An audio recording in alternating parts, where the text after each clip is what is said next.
In the name of God, thank you very much for your pay attention to my lecture.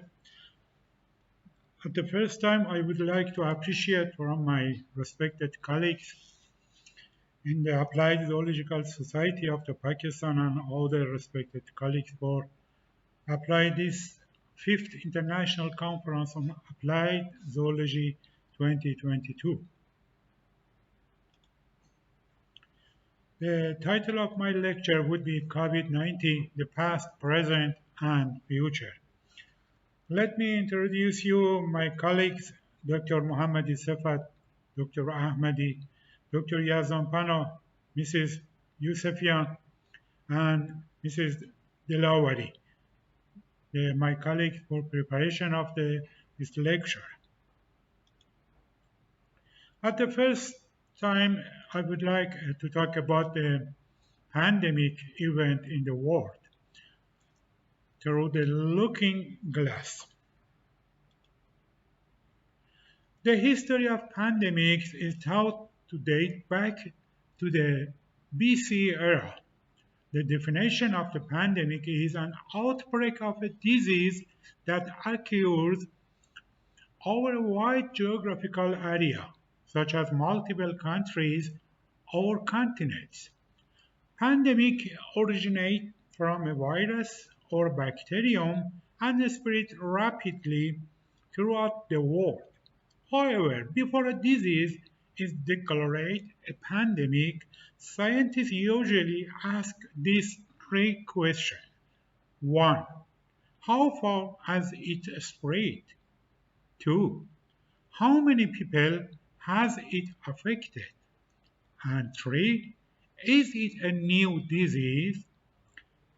After major pandemic, Black Death or the bubonic plague is considered the most fatal pandemic in human history, originating in rat and transmitted to the human by fleas infected with the bacterium Yersinia pestis.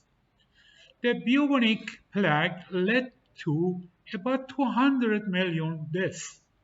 This pandemic wiped out 30 to 50 of European population and took more than 200 years for the population to recover.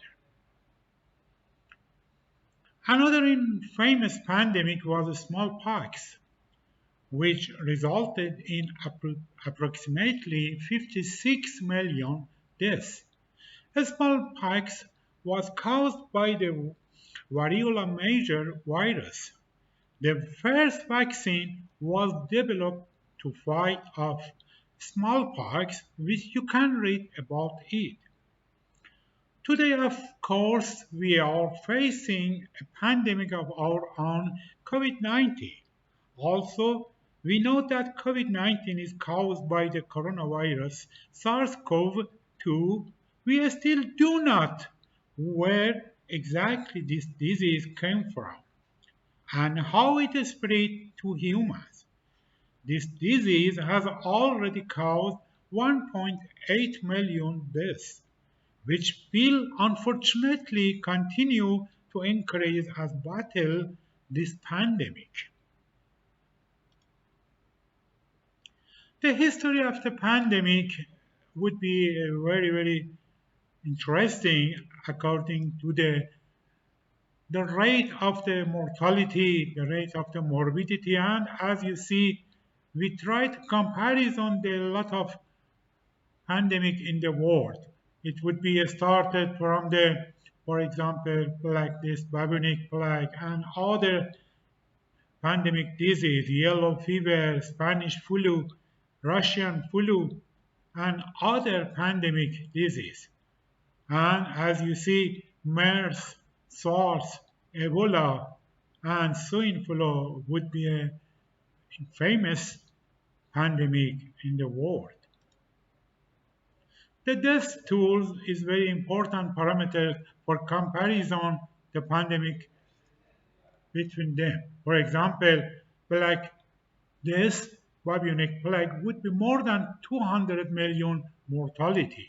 and other Spanish flu and plague of the Justinian is the different rate of the mortality and morbidity in the pandemic disease.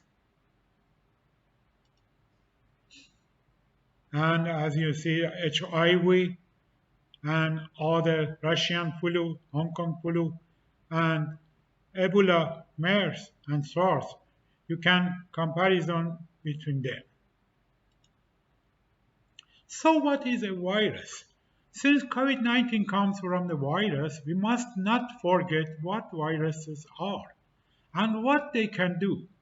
A virus is a submicroscopic and infectious particle made of a protein, DNA or RNA that cannot reproduce on its own. The life cycle of the virus involves entering an organism and hijacking the host cellular machinery to reproduce. Newly reproduced copy of the virus must cross the host cell to the release the newly made copy. Some viruses are zoonotic, meaning that they can be transmitted from animal to human through close contact. COVID-19 disease is a zoonotic virus that is transmitted from bats to human.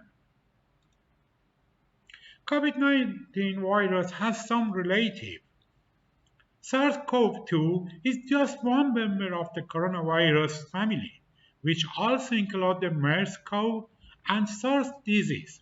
Like the COVID-19 virus, all CoVs have the feeder of the surrounding spike, which play an important role in how they bind to cells for replication. CoVs are RNA viruses with large genomes that encode for four major structural proteins: the spike protein S, the membrane protein, the envelope protein, and the nucleocapsid protein.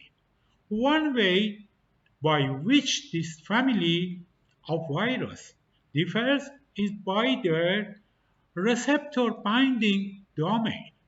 A receptor binding domain is part of the virus on the spike protein that binds to the cell's receptors, and it's known to play a key part in cell entry. The coronavirus factory cells, the S protein of COVs, is highly responsible for starting the virus replication process. There are receptors outside of human cell called ACE2 receptors that are recognized by the S protein. This protein binds to ACE2 and then is allowed to enter the cell. The cell then becomes a factory for COVs. Coronavirus uses the cell machinery to make more copy of itself and burst it open to release the new copy. The COVID-19 mortality, and as you see, the rate of the mortality increasing in many of the countries such as UK, Italy, United States, Spain, Germany, Canada, and other countries. This figure shows the country continuously growing number of COVID-19 deaths in several countries in the world. It would be a pandemic. Expectations. As with many diseases, the suffering caused by COVID-19 can be physical and psychological or some combination of the two. Ultimately, determine what your prior elements have predisposed to you. Generally, the clinical spectrum of SARS-CoV-2 infection adheres to five categories of illness severity. These categories are 1. Asymptomatic, 2. Mild illness, 3. Moderate illness, 4. Severe illness, and 5. Critical illness. A symptomatic patient will test positive using a virological test such as real-time PCR, but have no associated symptoms. Those with mild illness may experience a multitude of symptoms. For example, fever, cough, sore throat, malaise, headache, muscle pain, nausea, vomiting, diarrhea, loss of smell or taste, but are unlikely to develop a loss of oxygen saturation if their disease state stay stable. Individuals affiliated with a moderate or severe diagnosis will experience the onset of acute respiratory distress syndrome and will have difficulty breathing due to damage and inflammation which their pulmonary system. If these symptoms progress, a critical diagnosis can manifest, and this patient will suffer from hyperinflammation causing multiple organ failure, superinfection, and further decline that will lead to intubation. The intubation would be the hazardous stage of the final stage of the disease and maybe lead to the death. Clinical aspect of the COVID-19 would be clinical presentation would be mild, no or mild pneumonia, reported in about 80% of the patient. Severe disease, for example, with dyspnea, hypoxia, or more than 50% lung involvement on imaging within 24 to 48 hours, reported in about 15%.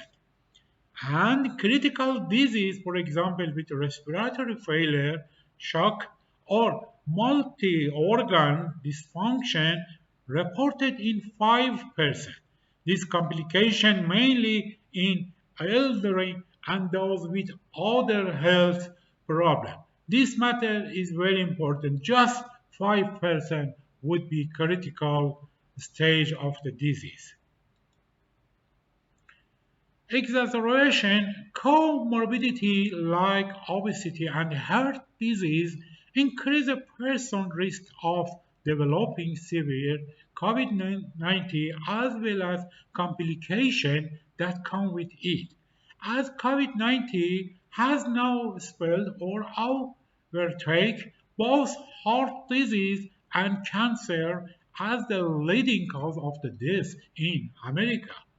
It is estimated that 80% of heart disease can be addressed and prevented before the onset of the serious disease, and the death of 30 to 50% of those diagnosed with cancer can be mitigated through the avoidance of key risk factors. The reality of this statistic speak volume both about the availability of prophylactic care and the implementation of such strategy in the daily lives of the people who are at risk for a disease. The same is true for many of the aforementioned risk factors associated with COVID-19. Implementation of preventative care can help at-risk individuals manage their condition. However, there are certain predetermined factors such as our biological clock or predisposition such as genetic condition that are inevitable when considering how we can best protect ourselves against COVID-19 disease. Considering the vulnerability of those around us, it imperative to not only mount our own defense against this virus, but implore everyone to consider the fragile mortality of others. And inside, the lasting effect of COVID-19 infection are still very much being determined. The recovery rate of those who are afflicted with a mild version of the disease generally trend higher. About 70% of those will return to their normal health within a short time frame. However, those suffering from more severe diagnosis will struggle to retain their previous health status without acquiring new conditions or exacerbating previous ones. Generally, it is understood that the current lasting effect of COVID-19 infection present as somatic conditions such as acute organ damage, hyperinflammation, lasting infection, and decreased vital capacity. In addition, psychosomatic disorder can also manifest themselves during or after recovery, where the highest frequency diagnosed are anxiety disorder, insom- insomnia, general mood disorder, and dementia. And some of the diseases were, for example, Parkinson's disease. Whether these diagnoses are a manifestation of the virus or exacerbation of previous psychiatric sequela remains to be determined by the scientific community. However, an incredible amount of work has gone into characterizing and documenting everything we can from this experience. History repeats itself, giving the opportunity to become zoonotic. The novel coronavirus and the SARS outbreak in 2003 have a lot in common. Both originated under similar conditions and both are part of the coronavirus family. However, COVID-19 deaths and infection rate have skyrocketed past SARS number. Interestingly, in 2017, epidemiologists from the WHO and world-renowned immunologist Dr. Anthony Fauci anticipated the emergence of a new coronavirus from the initial SARS outbreak. In both SARS and COVID-19, the originated hosts were said to be bats. Those bats infected other animals and ultimately transmitted the disease to humans, making it zoonotic. Both SARS and COVID-19 had the ideal opportunity to become zoonotic. In zoonotic infection, successful replication of viral pathogen from animal to human is a very intricate process. The transmission of pathogen to a host cell is not something that happens spontaneously. These interactions co-involve over hundreds of years to make virus replicable between various hosts. Determining the natural host of COVID-19 is crucial to preventing the transmission of the disease and possible inhibiting the next pandemic. The potential transmission of SARS-CoV-2 between different hosts and human, and as you see, natural host would be SARS-CoV and some of domestic animal and wild animal and maybe transfer to the human, and after human transmission is beginning and we maybe see a new pandemic in the world. SARS-CoV-2 origin back to mammoth, maybe pangolin, to human in November-December 2019. Pangolin use is used in China medicine. probably linked to the seafood exotic animal market. Other plausible theory would be Wuhan level 4 biohazard lab experimental animal sold for human consumption. A virus. So, how exactly did the scientists find out that the virus that led to 2019 outbreak was a bad coronavirus? It's known to the scientific community that SARS-CoV is mainly found in bats. Bats are also known to be natural reservoir of many other viruses, including rabies, Ebola, and a wide range of the SARS-like coronavirus. A study was published in 2005 after the SARS outbreak, which opened up research into bats and coronavirus. Decades of the intensive research on isolating and studying the genome of the SARS-CoV had already confirmed the presence of SARS-CoV in bats.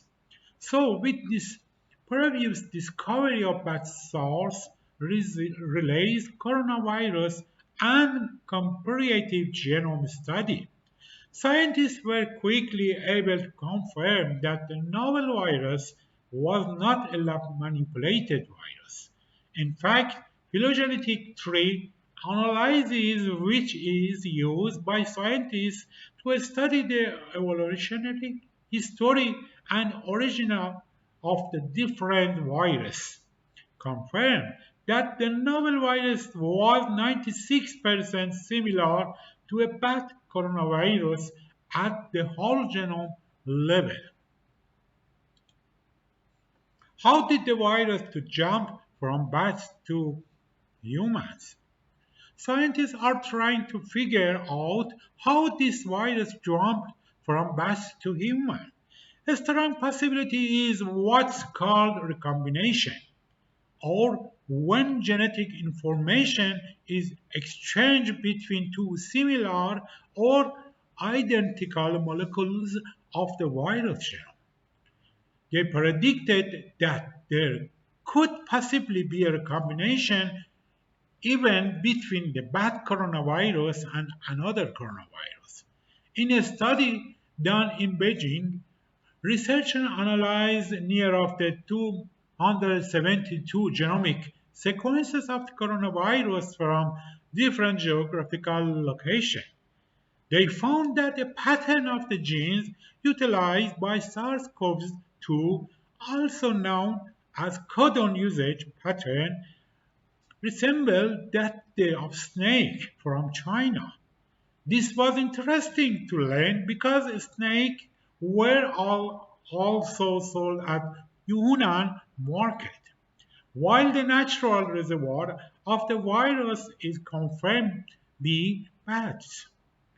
The intermediate host responsible for transmission and involvement remain unclear.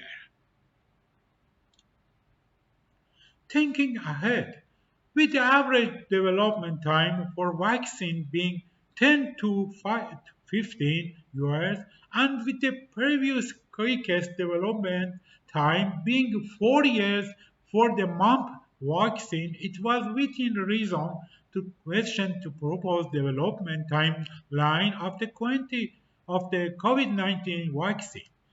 The COVID vaccine was used in different forms in many countries in the world due to infusion of massive amount of the resources as well as advancement in medical technology.